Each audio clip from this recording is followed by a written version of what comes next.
Hey, thanks for joining me today for episode number 77 of Podcasting Your Brand. I'm your host, producer Jemmy, providing learning lessons for you to podcast your brand. And today I'm going to bring you my next Podcasting 102 topic, protecting your assets, what to copyright versus what to trademark. And I'm joined today by my pro podcasting peer guest, Gordon Firemark, also known as the podcasting lawyer. And this episode is brought to you by my own brand, Flintstone Media. So listen in and let's do this. First, starting with one of my daily tips.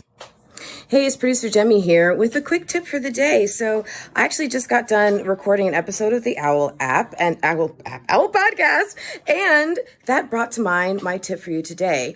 You always want to make sure you check your sound. Do an equipment check, a sound check, a tech check before you get started. We did that today and we had to overcome a little bit of an issue. What was the issue? Producer Jemmy forgot her laptop at home. So we had to bring in another laptop, another recording software, but then we had to check all the things. So imagine if we had hit record and with the first piece of software we tried to use and we recorded nothing because we didn't check first. That's what would have happened because the first software we tried to use recorded nothing. So always do a sound check, check your mics, your headphones, your equipment, your recorder, all the things before you get started. More daily tips for you every day at podcastingyourbrand.com is producer Jen. All right. So be sure that you're following me on TikTok, Instagram, Clapper, YouTube, basically all the social media. So you get all of my daily tips and you get them first before anybody else does. You get them first if you follow me on social media. So be sure that you do. And I also want to let you know that there's an opportunity to work in a small group setting live with me in some workshops. So if you're launching a show, you can take my launch workshop. Or if you want to take your show that you already have to the next level, you can take my podcast maximization workshop. So both of those can be found at toppodcastworkshop.com. You can work with me live. It's so much fun. Okay. So I want to get to today's lesson. No, but before we do, I want to explain the gap from last week real quick. Okay. So some of you may know, but not everybody. Some of you may know that I have a lung condition. All right. So my right lung got injured back in 2000, summer 2000, and it's never been the same. Long story short, when I get sick, if it gets into my lung, it causes basically one-sided pneumonia, and it's extremely painful. And I'm coughing constantly. My body gets exhausted. It's awful. And so what happens is, even though I recorded this with Gordon back on, I think, May 3rd, like, it's been banked. It has been ready and available. But because I was in so much pain and just really feeling awful, I knew I wasn't going to be able to promote this episode properly. So rather than put it out there and then have nothing else happen and be completely quiet about it, I just thought I'd save it because it is such an important episode. I didn't want it to be overlooked. So I saved it for today. And also I learned over the years, when my lung gets like that, when it gets really bad like it was, I just need to give myself the grace and space to recover. So that is what I did. But I'm back in the lab for you today. Super excited to keep this podcasting your brand train going because I want to help you build your brand through the power of podcasting. So on today's topic, let's get into today's lesson, because one of the constant motivators for me for the last 9 years of producing shows, hosting shows, of creating podcast networks, one of my constant motivators is allowing people to empower their voices. And that also means owning their voices. And for you, that means protecting your podcast content. So how do we do that? Well, Gordon is going to help us get all of those questions answered today as we talk about what to copyright versus what to trademark with the podcast lawyer himself, Gordon Firemark. Well, welcome, Gordon Firemark, to the show. I am so excited to have you. First of all, because I adore you, I've known you for a while, and I think you're great, but also because I appreciate how much you have given to us as podcasters, trying to fake it till we make it, like we know what we're doing and building something and doing it the right way. And that can mean equipment, concepts, and content and all that stuff, but it also means the legalities of it. So I have been dying to have you on and talk to my listeners about some of these legalities. And first of all, I want to tell my listener that you'll give a share where at the end people can contact you, but you want to stay around for the information because Gordon is the legal of the podcasting industry. So you definitely want to stick around so you can hear how to contact him directly. But Gordon, tell us a little bit about why you've cornered this industry and why this looking at the legality of podcasting has been so interesting to you and how you've gotten the niche of the foothold. Well, first of all, Jimmy, thank you for having me on. And let me just say the feeling is mutual. We have a little mutual adoration society going on. So that's wonderful. So I'm Gordon Firemark. They call me the podcast lawyer. And I am I've been practicing law for about 30 years, doing mostly entertainment law, entertainment media and business law. And so when I started podcasting myself in the early 2000s, I guess you could say, I realized that there wasn't any legal resources for podcasters particularly. So I sat down to figure it out for myself, scratch your own itch. Yeah. And I wrote a book called The Podcast Blog and New Media Producers Legal Survival Guide. And that sort of, you write a book, you become an expert pretty quickly. And that has propelled me into this arena in a big way. And I just love to share my knowledge and share information so that podcasters and other content creators can get the word out, get their message out, and have the impact they desire without getting into the kinds of hot water and quicksand that they can if they're not careful. So absolutely. So I don't know if you know this about me, but I've been to law school. I didn't just go for a visit and say hi. I mean, I actually attended law school. and that put the fear of God in me about contracts and just, protecting your content. So as I've been becoming a podcaster, helping other people become podcasters, this has always been present of mind. So there could be a lot that we could dive into, release forms for guests, disclosures for sponsorships, all kinds of things. This is going to be the basics. The basics. We are going to start with copyright and trademark because they're so important in terms of protecting your content. And that has to be, out of everything, the thing that I treasure most closely to my heart. Independents being able to protect their content. So let's first define copyright and trademark and say why they're so important, Gordon, if you could please. Sure. So copyright is a form of protection where the law gives authors and inventors, in the case of patents, but in copyright, it's authors of creative works. As long as it's original and it's fixed in some tangible form, it gives a set of exclusive rights to that author, the right to make copies and distribute them, to perform a work in public or display it, and the right to make things based on or derived from the original work. Not to interrupt you, but can I just tell you, I am today years old when I realized that copyright meant you had the right to copy. Okay, continue, please. I was today years old when I put that together. Oh my gosh. So what that means, exclusive right, means nobody else is allowed to do it without your permission. And that makes for a way, at least the idea of the law is that it creates a way to incentivize the act of creation. Because if I control that right, then I can get paid from people who want to use the stuff I've created. So that's copyright. And that's the reason why, if you want to use someone else's, music or poem or something like that, you've got to get the permission, because those authors or the owners that they've transferred things to own those exclusive rights. I have a feeling the question of, can I use so-and-so's copywritten music has come up a lot for you, Gordon. We'll get into that, I'm sure. Gosh. The trademark, on the other side, is about brands. A distinctive symbol or word or phrase or something that is applied to goods or services. In this case, the title of a podcast can be applied to the service of the entertainment as well as the downloadable audio file, which is the goods side of it. And when one adopts a distinctive brand like that, one owns the right to essentially stop others from making confusingly similar brands. And if you think about it, trademark and brand are sort of synonymous with each other. If you think about it, in the Old West, you would sear the symbol for the ranch onto a cow's hide. Mm-hmm. A distinctive symbol applied to goods or services to tell you where it came from. Right. In So, case that cow got out.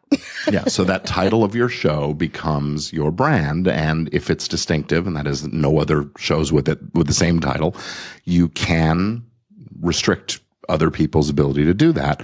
It's not as simple as copyright, which comes into effect the moment you create the work. You have to adopt the brand and then sort of defend it pretty rigorously and file registrations and things. But it's a nice suite of protections for creators. Sure. So, okay, let me just kind of break it down to basic nuts and bolts for the listeners. So, show art would be more protected by trademark, correct? It could be both. The show art is certainly it's an artistic work of creative expression. So there could be there is copyright protection in any original show art. Mm-hmm. But to the extent that it now becomes the identity of your podcast, it is also a brand. Another great example is Mickey Mouse. Is a copyrighted character, but he's also the symbol of the Walt Disney Company. Now, what's interesting about Mickey is that at the end of this year, December 31st, 2023, excuse me, is the end of Mickey's life as a copyright protected character. Oh my gosh. Let's see what happens with all of that. Well, 2024 could be we an may see other year. Mickey Mouse stories and cartoons and things like that, but they won't be Disney, Right. So lots of fandom stuff made on YouTube or whatnot. Absolutely. That's interesting. You might have heard that earlier this year there was a Winnie the Pooh horror movie because Winnie the Pooh is in the public domain now. So. Oh my gosh. So he crossed over before Mickey. Interesting. Yeah. So that's the thing. Copyrights last for a limited time, but it's a very long limited time. I think the Happy Birthday song was recently there was a lot of litigation about the Happy Birthday song because it was originally apparently written in the 1860s or something like that. But a music publishing company came along in the 1920s or 30s and did a rearrangement of it and so on. And they claimed ownership of it for years and years. And then finally a documentary filmmaker actually went and let them take him to court over it by not licensing it. And after years of litigation, the courts have determined, nope, it is not protected by copyright anymore. So we're in the clear to sing Happy Birthday? Yeah. All right, good to know. Now everybody could check that mark off your list. Right. So, all right. So what do we need to protect with our own copyright as our podcasters creating our stuff and going through the process? If we want to be careful, what should we protect with copyright? Well, the good news is the protection exists the moment you create the work. The moment you record the show or draw the picture or paint the painting or whatever, you own those rights, the copyright rights that I talked about. There's a mechanism for registration that is a good idea, but it is not required in order to be protected. It is required if you're in the U.S. if you're going to file a lawsuit against somebody for infringement, but the cost of registration is significant enough that most people are not registering every single episode of their show or something. Right. If you have cornerstone content, I think it makes good sense to do it. If you're assembling it all into a compilation or a book or something like that, it makes sense to register those. It's a cost benefit analysis for that. Beyond protecting it that way, you've got to be a little vigilant. If you own intellectual property of any kind, copyright or trademark, and you find other people out there using it, you need to try to put a stop to it. With copyright, if it's online stuff, the Digital Millennium Copyright Act, the DMCA takedown procedure, can be your friend. You can send a notice to the internet service provider that is hosting the content. So that would probably be the media host for a podcaster. Somebody's using your stuff, you can send a notice and say, hey, that's mine, make them stop. Yeah. And then they have, I think, about 48 hours to actually take it down and then sort of let the two parties duke it out. And then that way the service provider doesn't get sued.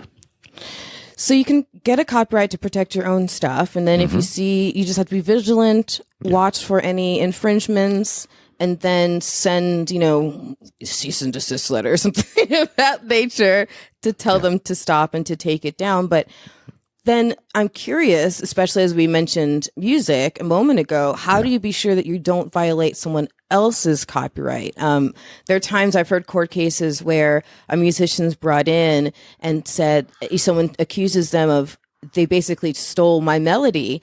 But the question is, did they steal their melody or did they come up with it originally and it just happens to be very similar. So how do you be sure that you're not violating someone else's copyright? Well, the good rule of thumb is if you didn't create the original thing yourself, then go get permission or don't use it.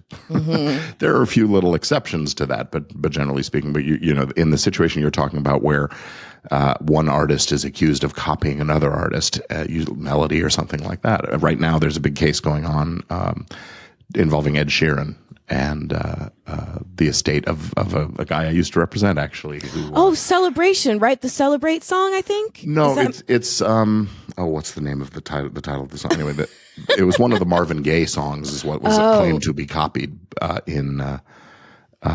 Is it Thinking Out Loud? Is that? Right. Okay, yeah, I was same genre. Okay, got it. Yeah, and anyway, so the accusation is that Sheeran used the melody from this Marvin Gaye song that my old client had written, back in the '60s. Yeah, and so the trial comes down to, are the protected components of the song, the original song, the new song, are they substantially similar to what's protected in the old song? And then that's a question for a jury to decide. Usually they end up hearing a lot of experts and listening to the songs side by side, and then they have to decide, is it substantially similar or something less? And if it is, then that's infringement.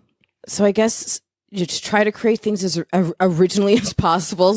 Have the fountain be yourself first, which I'm sure just got really complicated with ChatGPT, and that's a whole nother ball of wax. That's interesting, actually. The ChatGPT and the whole, we're hearing about what do you call it?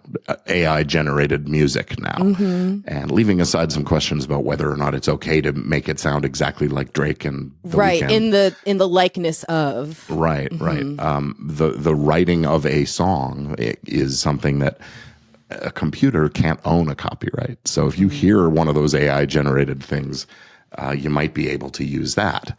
But the best advice I can say for creators is create it yourself, hire someone to create it for you, or buy it from someone who has created it. And buy it meaning just get a license, get permission to do what you want to do, negotiate a deal. Don't be afraid of the word royalties. It just means the amount you pay to the creator for something. It could be a one-time fee. It could be a per episode, or, just dollars per second of music or whatever. But it is possible to make those deals and use the music you want if the artists and owners of the material are willing. So yeah, and not to take too deep of a dive into this area, because it wasn't really something I intended, but it is very topical and important on people's minds right now. Yeah. And I kind of want to flip something around that you just said. Yeah. So if you are basing copyright on when you create something, the copyright basically exists at that moment. Yeah. So as people are starting to explore the uses of ChatGPT and AI in their own production process, in their own creation process, just be careful, because I am assuming then, if I'm kind of reconstructing what you're saying, that if you utilize ChatGPT and AI, there's a threshold you might cross over where it's no longer considered your original work, and you might not be able to copyright that or claim it. Right. So the Copyright Office just in the last few weeks has made the ruling that in order to be entitled to the protection of copyright law, the author has to be human. It's not actually not a new ruling. There have been cases but they just said, okay, in case y'all didn't know. Yeah. Well, I mean, there were cases involving the elephant and the paintbrush in the trunk. Right. Yes. And there were some monkey selfie photo. Yes, I remember that. Does the monkey own the selfies? I remember that. Yeah. So the ruling was nobody owns those images. They're free to use. And that's the same that will happen with an AI created song. Now, again, if the prompt says write a song that sounds exactly like this artist and is similar to that song, then it may still be infringing. It just, who do you sue? Right. Right. Well, the answer is you sue the person who's using it, even though nobody actually owns the copyright in it. And so, this is going to get tricky. This is going to get tricky. So, okay. So like, to cap it in simplicity, because it can get really tricky. If something is created, the moment it's created, if it's created by a human, there's a copyright. If it's created by a non-human, it's open use, generally speaking. Yes. Okay, good. Yay, we nailed it down. All right. So similar train of thought though for trademark. What do you need to do to protect your own trademarks in terms of your podcasting? So trademark, you adopt a distinctive title for your show, which means it shouldn't be just descriptive of what you get. My own show, this is a do as I say, not as I do situation. One of my shows is called Entertainment Law Update. It tells you exactly what you're getting when you tune in and listen to the show. So it's very descriptive. Right. So it was not entitled to trademark protection when we first started the show because it wasn't distinctive enough. It wasn't making the connection. Too generic. Well, generic is at the further end of the spectrum from generic to descriptive to sort of suggestive and fanciful, all the way over to coined phrases, words like Xerox that have no real meaning in the world. So, choose a name that is sort of more than merely descriptive, I guess I would say.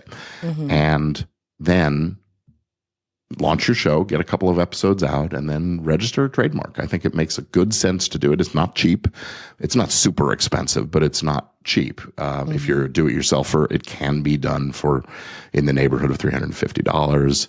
If you can do it right. That this is one of the areas where people come to me and say, well, I tried to register and I got this rejection thing and now I need help. And there's that, but having a lawyer do it can be quicker. But that protection puts you in a position to tell anybody else who comes along and adopts the same or a similar title, hey, stop it.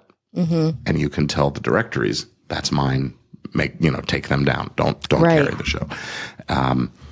And I have a few clients who, they have show titles that are interesting enough that it catches the imagination. And there's one that I think last time I searched, there'd been 45 different shows that started up with similar titles that we've had to send. Usually we send a letter and that's the end of it. But wow. Yeah. So it goes with if I remember correctly, it goes with both the name, but it can also apply, as you mentioned, with the show art. I think you mentioned with Mickey Mouse, you mentioned the trademark and the copyright. Yeah. So with this, it can be the symbol, right, of your logo or of your a symbolic identity for you. Like with Horses in the Morning, one of my clients, Glenn the Geek very well, their logo has that horse on it. For example, that's trademarked. So that kind of a thing can be trademarked as well. So it's the name, it's the symbol. What else am I not thinking of? Well, I mean, like I said, it could be the name, it could be the symbol, the logo, it could be the artwork, the whole artwork. It could also be the phrase or the title of a segment of your show. Oh, you remember back in the day, David Letterman had The Guy Under the Stairs. That segment was something that was both copyrighted and a trademark for the brand. So interesting. Those kinds of things can be protected. And then again, you spending money to protect things, you got to decide, is it worth it?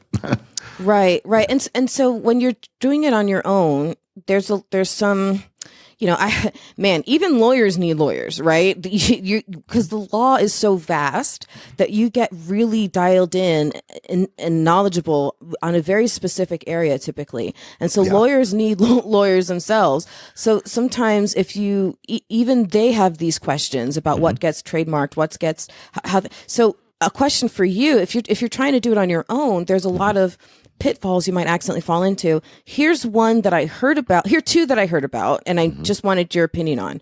One is when you're trademarking something, a symbol, it's better to try to trademark it as grayscale, black and white tones, rather than specify the color. Is that true? Generally speaking, yeah, because you might decide to change your color scheme at some point. You don't want to have to go back and re-register for the new color scheme. So if the design itself can be done in grayscale, and frankly, the part of the reason this is the case is that the Federal Register, which and the official Gazette of the Trademark Office, where these things are shown and published, is published in black and white.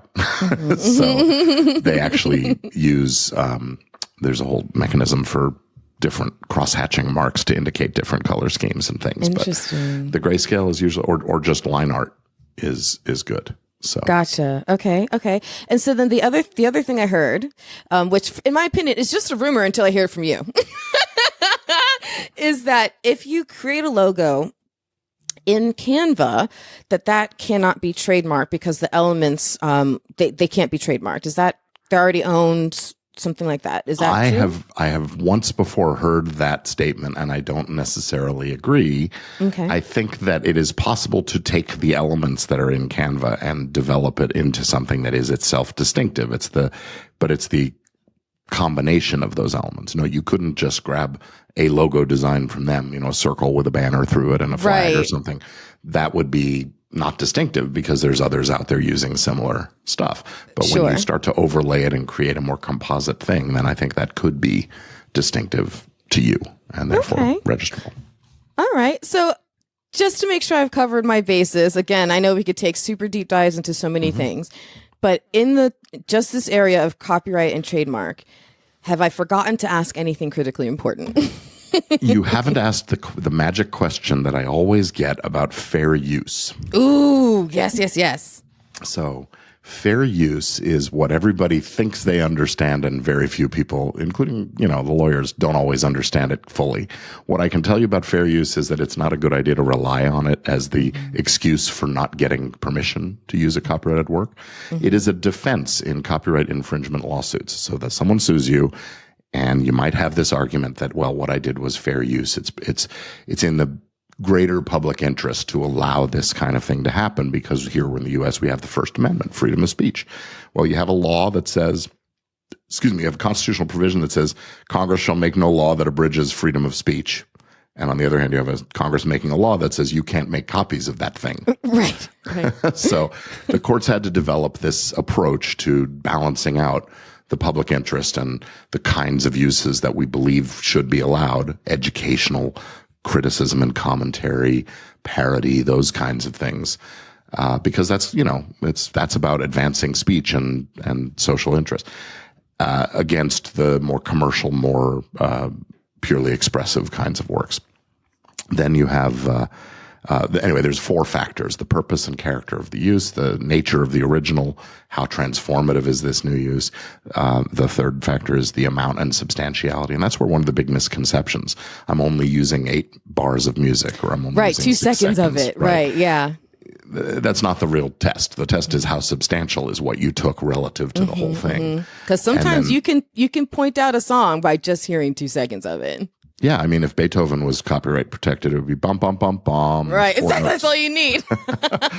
Right. Bum, bum, bum, bum. So, and then the fourth factor is the impact the effect or impact on the market for or value of the original. And that's where this other misconception, well, I'm not making any money from it, comes from. That's not the test. The test is, did you affect the market or the ability of the owner? Right. Did you dilute their impact, their ability to? Yeah. Yes. So we balance all 4 of those, and each case has to be handled on its own. There's no rules of thumb, no guidelines to go with other than, maybe if it's a movie review and you use a 2-second snippet from a scene in the movie, that's probably fair use. But we lawyers who do this are asked for these opinions all the time, and we have to hedge. Right. We just can't say for sure. Right. You can't say for sure until honestly all the pieces of that particular case are laid out, and not for nothing, you know what side you're on. Right.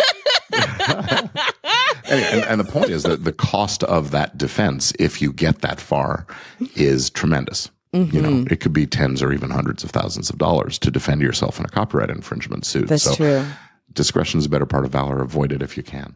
So let's all exercise discretion, caution, overabundance or not.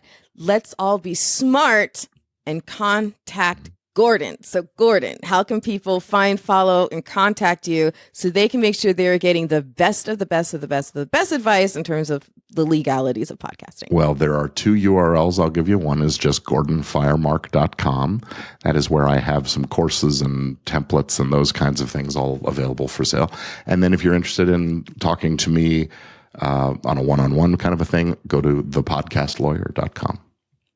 And you can follow me on social. Firemark. Awesome. And I'll put all those links in the show notes so everybody can find them very, very easily. Great. Gordon, it has been a pleasure speaking with you. I unabashedly going to ask you to come on again at some point and go down another rabbit hole with me. We've the surface of the various legal things that can come up. So I'd be delighted to come back again. So true. Yeah. Wonderful. Well, thank you so much, Gordon. Have a great one. Great to be with you, Jenny.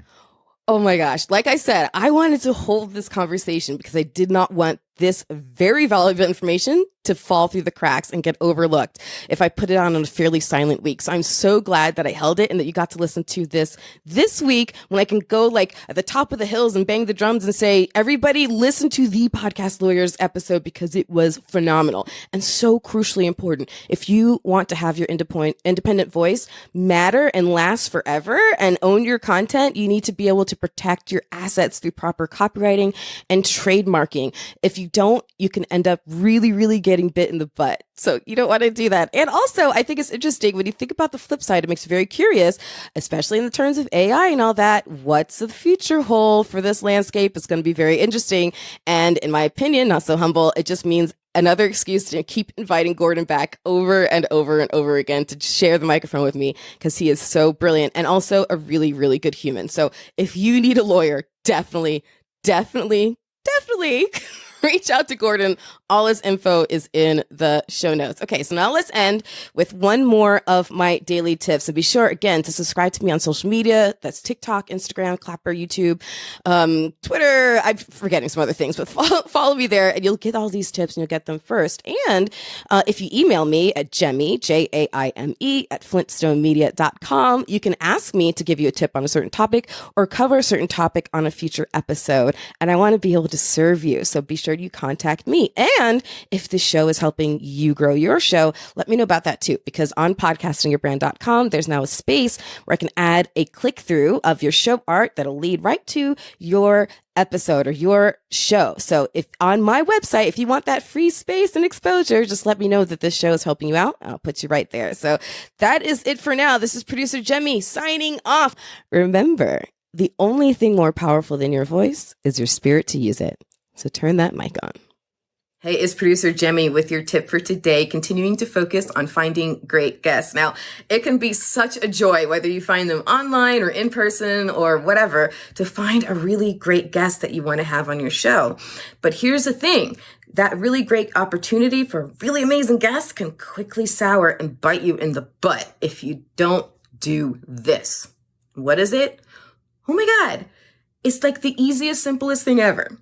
Go to Google and Google their name and quickly figure out, is there anything in their background you don't want to be associated with, right? Are there any red flags? Is there any controversy surrounding them and their brand that you don't want to be associated with you and your brand? Look for those red flags before you have them on and come back here every day for more tips. Podcastingyourbrand.com. I'm producer Jaime.